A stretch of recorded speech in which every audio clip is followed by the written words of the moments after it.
संधान news परिवार तरफ स्वस्तिका मुदुली को जन्मदिन हार्दिक अभिनंदन सह आग को बढ़ाई ठाकुर पाखरे प्रार्थना करुचु।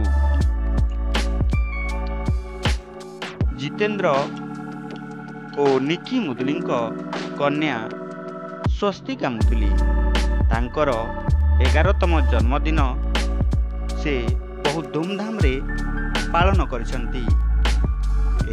जन्मदिन बा वार्षिक उत्सव रे स्वस्तिकार 5म जन्मवार्षिक ठू आज पर्यंत प्रत्येक जन्मदिवस रे वृक्षरोपण करने प्रयास करी आसुचंती।